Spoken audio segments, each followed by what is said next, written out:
Halo, kami dari kelompok 4. Kami akan melakukan konseling kepada Ibu Misui. Jangan lupa ditonton ya.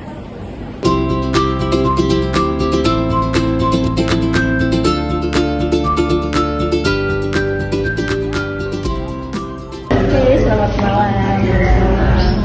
Terima kasih ya Mbak udah sebelumnya perkenalkan, nama saya Zubaida. Di sini saya akan memberikan konseling Mbak terkait ibu menyusui. Untuk Mbaknya sendiri boleh perkenalan terlebih dahulu. Nama saya Yolanda Dwi Sekali. Ini saya ada new mom dari anak usia 4 bulan. Anak saya perempuan. Kemarin saya melahirkan dengan cara sesar dan sekarang saya lagi menikmati profesi saya sebagai working mom dan juga mom apping buat anak saya. Sebelumnya saya ingin tanya dulu sama Mbaknya, apakah Mbak ini nyaman untuk melakukan konseling di sini? Nyaman? Nggak apa-apa. Apakah ada kegiatan lain setelah ini atau ada acara lain gitu sehingga mengganggu konseling ini? Nggak ada sih, mungkin setelah ini selesaikan yang seperti yang mapping biasanya ya, pumping kayak gitu, karena kan memang pekerjaannya juga pumping. Oke, di sini kita bicara santai aja ya Mbak ya, terkait konseling ini supaya Mbaknya bisa mendukung untuk semangat lagi mengasihi anaknya. Oke.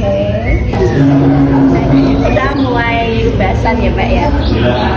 Di sini kan Mbak baru saja melahirkan 4 bulan yang lalu melahirkan. Nah, ini gimana nih perasaannya terkait melahirkan, pengalamannya, proses melahirkannya?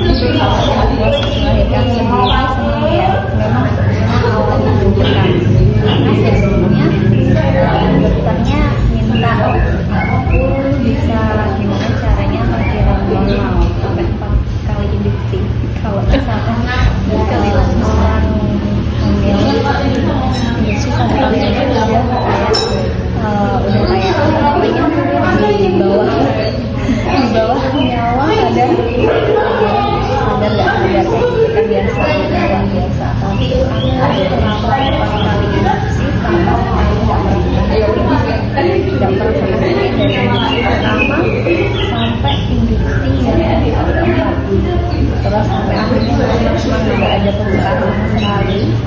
Tapi perubahan itu nggak tahu sih ya dokternya itu kronologi kayak apa ya, yang dokternya itu merasakan hormon itu udah berkurang dan mau nggak mau ini bayi sudah cukup umur dan beratnya akan dilahirkan karena memang udah ada perkembangan setelah diinduksi, akhirnya sesar dan setelah 24 jam. Oke, untuk selanjutnya itu sekarang kan Mbaknya proses mengasihi ya, lagi ngasihi. Nah itu belakangan terakhir, kurang lebih seminggu terakhir ini, apakah Mbaknya merasa apa namanya itu pernah emosional kayak mungkin marah atau bahagia atau gimana gitu? Oke, kalau sekarang dalam seminggu terakhir sih ya, karena kembali lagi saya adalah seorang working mom, saya juga adalah mom apping, yang mana saya tidak bisa menyusui anak saya. Bukan berarti nggak bisa menyusui, tapi nggak bisa menyusui. Nah, kalau untuk perasaan selama seminggu belakangan ini, pengaruh kerjaan juga lumayan signifikan ya, tapi karena sudah masuk ke rumah harus hilang ya nggak mau, jadinya ya capek iya, terus kadang ada senangnya kalau lihat anak kayak gitu, apalagi dengan pertumbuhan dia sekarang yang semakin hari semakin naik berat badannya sesuai sama berat badan standar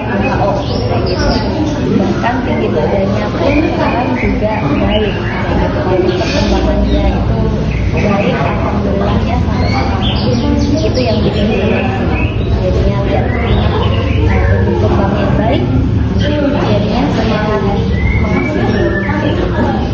Berarti di sini Mbak Ya merasa senang ya, mengasihi. Mbak Ya nggak merasa kayak milih apa saya masih anak sampai at least 6 bulan gitu. Jadi kalau untuk perasaan minder itu sudah dari awal melahirkan itu sudah minder. Karena dari awal melahirkan pun itu sudah mix import sama tapi kalau ada yang namanya alergi susu sapi, jadinya aku hentikan yang susu sapinya beralih ke soya. Nah setelah beralih ke soya, setelah beberapa minggu setelahnya, akhirnya asinya cukup untuk proses dia menyusui.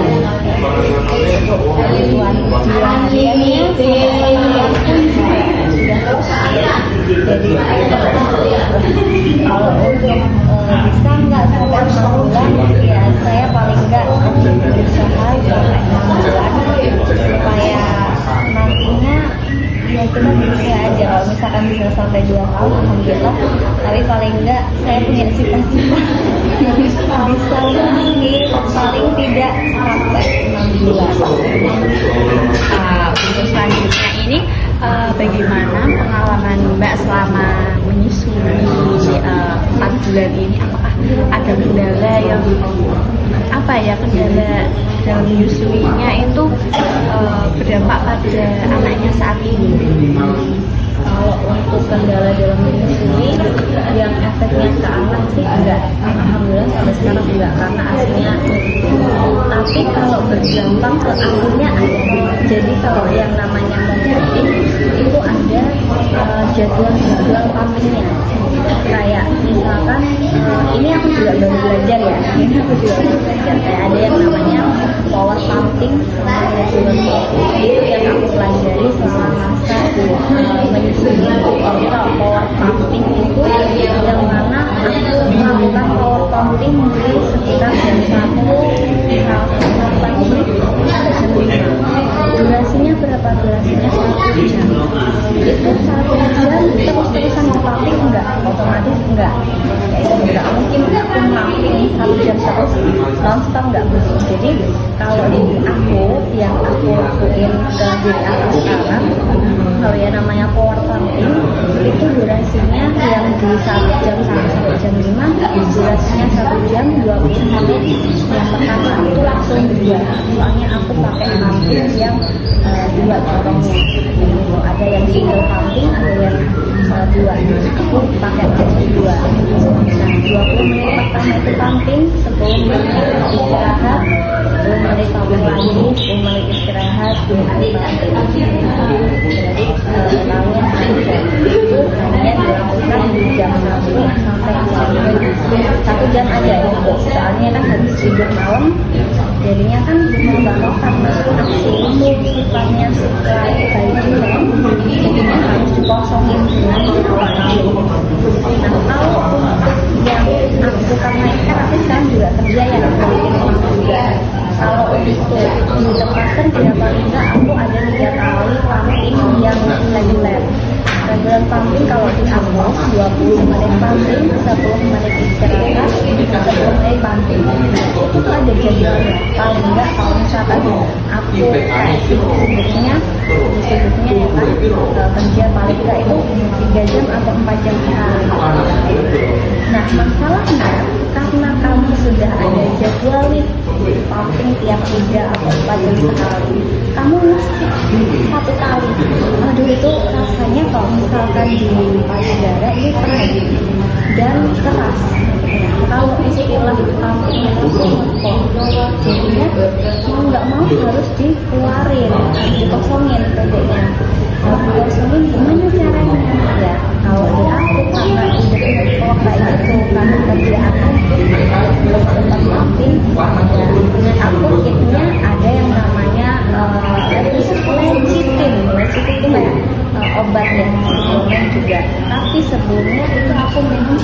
gelas gede air hangat diminumin itu, terus sama ngompas air hangat gede itu benar-benar bikin yang awalnya keras kan, kondisi keras karena memang seharusnya dikeluarkan, tapi lama nggak dikeluarkan jadinya keras.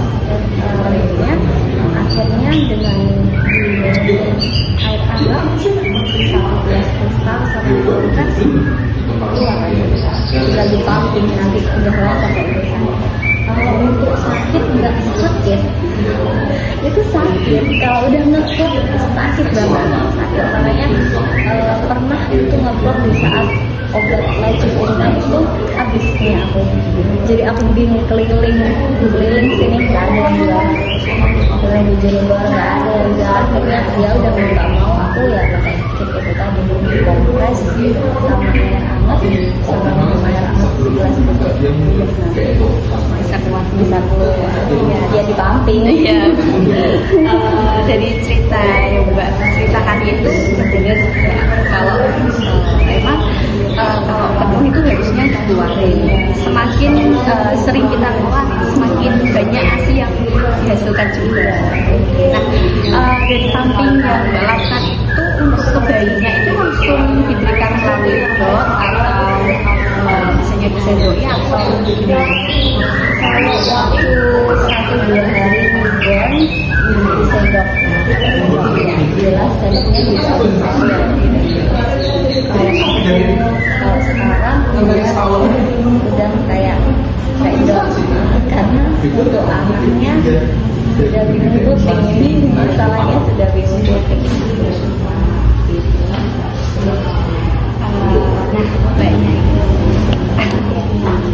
di pumping itu kan diberikan ke anaknya itu melalui dot. Nah, untuk frekuensi pemberiannya itu berapa kali sehari? Kalau ini kalau misalkan untuk berapa kali sehari,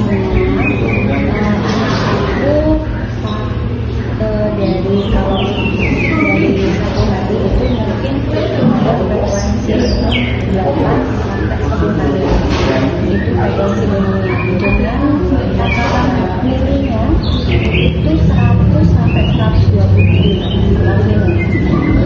Itu pun juga memang langsung kayak nulis kayak gitu. Jadi ada kayak durasinya 1 jam, 1 jam buat dia ngabisin informasi. Selebihnya dia main, dia tidur. Nah, dari aksi yang Mbak hasilkan itu, apakah Mbak merasa aslinya itu cukup atau kurang buat anaknya? Kalau sekarang aku merasa cukup ya, apalagi dengan ASI yang aku hasilkan itu warnanya putih pekat gitu ya, putih pekat. Jadi antara thin milk sama full milk itu udah bagus, jadi lemaknya juga banyak, banyak, apalagi dengan dia minum ASIku yang sekarang ini, bobotnya kan makin lama makin tambah, alhamdulillahnya itu. Jadi dari awal dia newborn nggak pernah tuh dia kan ada yang nyebutnya kalau misalkan dari newborn itu ada beberapa bayi yang memang berat badannya turun gitu dari setelah dilahirkan. Tapi alhamdulillahnya anakku bisa dia lahir dengan berat badan sesuai standar 2,5 kilo itu sampai sekarang naik terus. Alhamdulillahnya kayak gitu. Mbak mengetahui ASInya itu cukup buat anaknya itu mbaknya tahunya dari mana? Kalau cukup kan dari volume ya, ASI yang dihasilkan. Jadi kalau aku sekali melanggar itu kalau regular pumping itu aku bisa menghasilkan ASI mulai dari 100 ml sampai 150 ml. Jadi kalau regular pumping, jadi mungkin bisa kalau untuk babyku bisa untuk 1 kali minum. Nah, kalau untuk power pumping sendiri itu aku bisa menghasilkan sampai 300 ml. Mungkin kalau bagi orang-orang yang memang hiperlaktasi jumlahnya oke lah, nggak apa-apa. Tapi kalau untuk orang-orang yang hiperlaktasi operasi itu jumlahnya dikit. Nah, untuk pola makannya Mbak sendiri ini terkait pola makanan dan hidrasinya itu saat ini gimana? Apakah banyak minum atau kurang minum aja sekarang? Biasanya waktu hamil itu minumnya 2 liter ya kan, tapi kalau sekarang udah nggak sampai Mbak, itu bisa sampai 2 liter. Makanya karena memang sebelumnya di anak aku ada alergi tinggi, jadi aku hanya boleh minggu ya, selama 2 minggu hanya boleh makan yang namanya daging itu dari hewan lain, entah petugas juga nggak boleh, singkong lagi nggak boleh kayak gitu, ikan segala macam hewan yang hidup di air itu nggak boleh.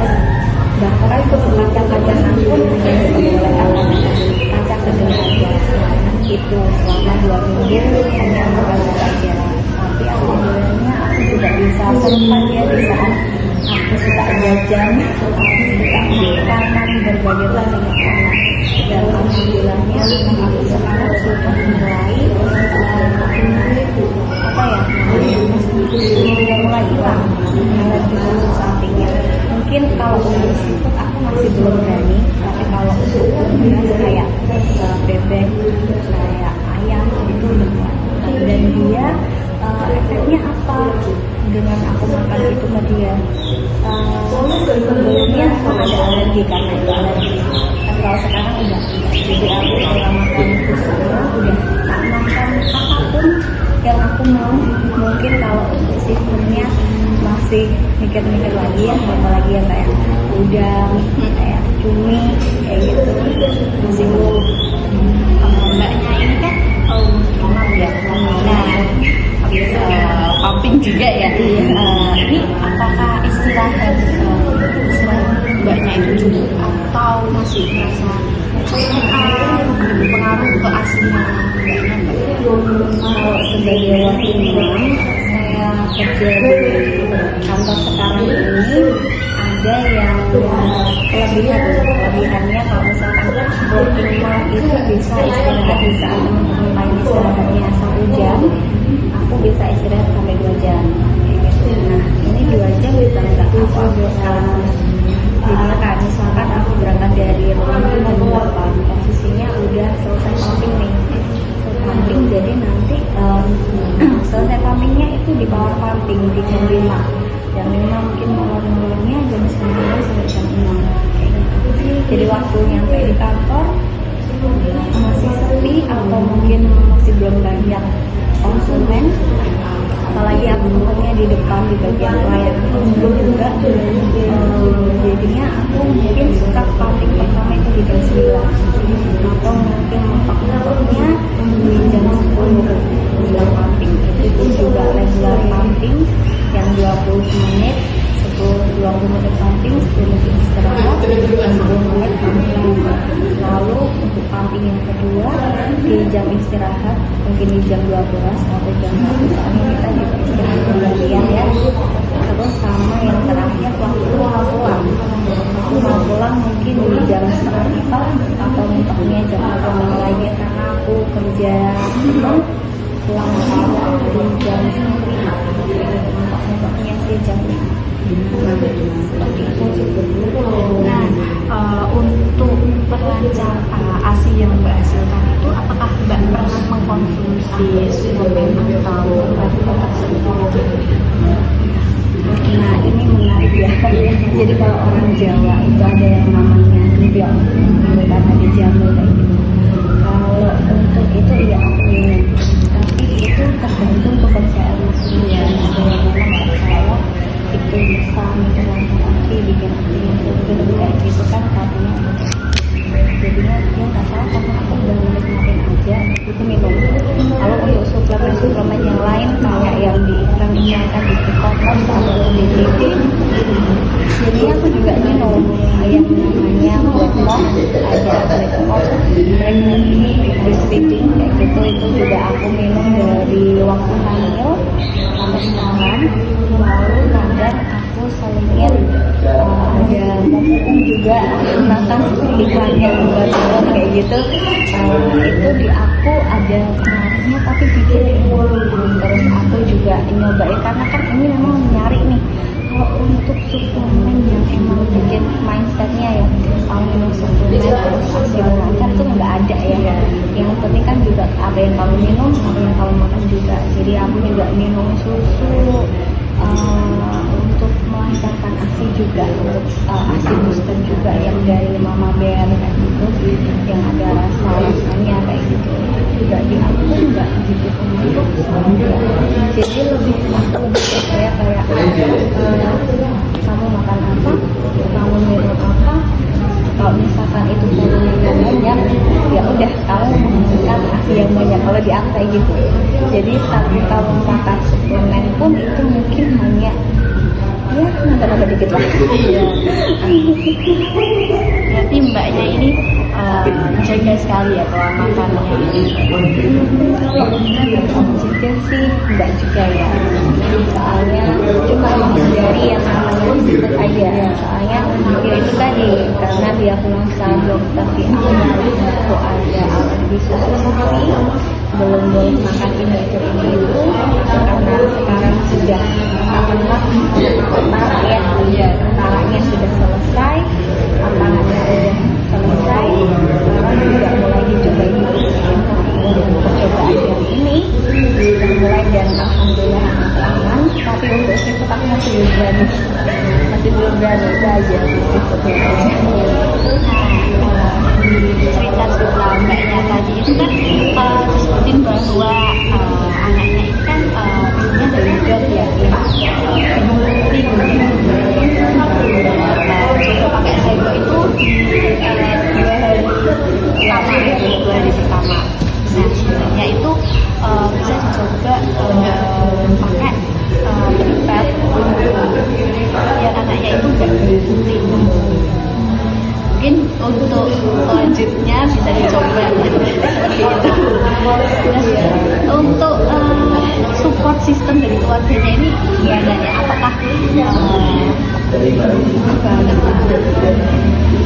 untuk ASI eksklusif lah, at least gitu? Ya kalau mendukung ASI eksklusif sih ya mereka mendukung ASI eksklusif. Kalau misalkan support systemnya kayak yang bentuknya afirmasi kayak gitu nggak ada.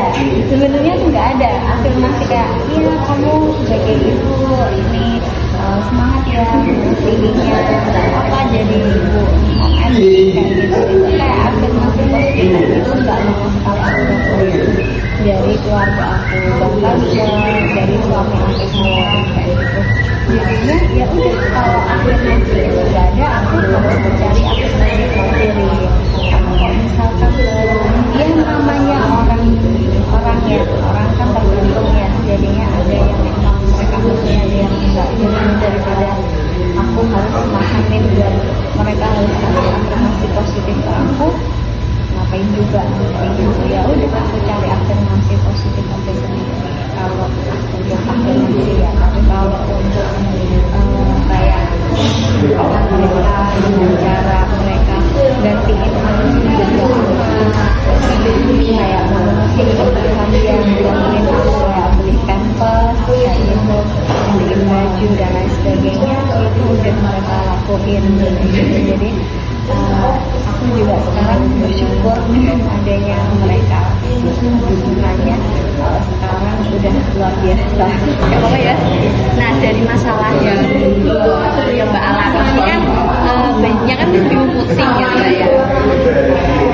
Saran yang bisa dilakukan itu kan bisa pakai pipet atau sendok atau bisa langsung dicoba untuk menyusukan dengan cara bayinya itu didekatkan di payudaranya Mbak. Nah tapi biarin anaknya itu cari puting nasi sendiri biar ada usahanya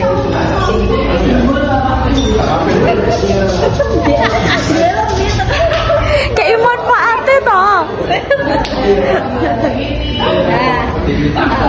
Kalau mbaknya nyusu langsung, kalau mbaknya kan pastinya kan akan lihat anaknya, jadi bisa menjadi lebih dekat, menjalin ikatan batin lebih dekat, bisa kayak memandang bercanda gitu.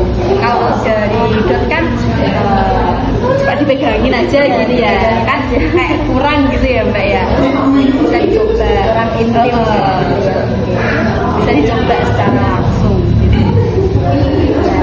Nanti setelah ini mungkin ya dicoba secara langsung gimana cara BBM ke anak yang lebih benar. Mungkin karena sebelumnya kan anaknya posisinya nih kan jadi baru kan nggak bisa belajar posisi lah, nggak bisa belajar posisi yang benar.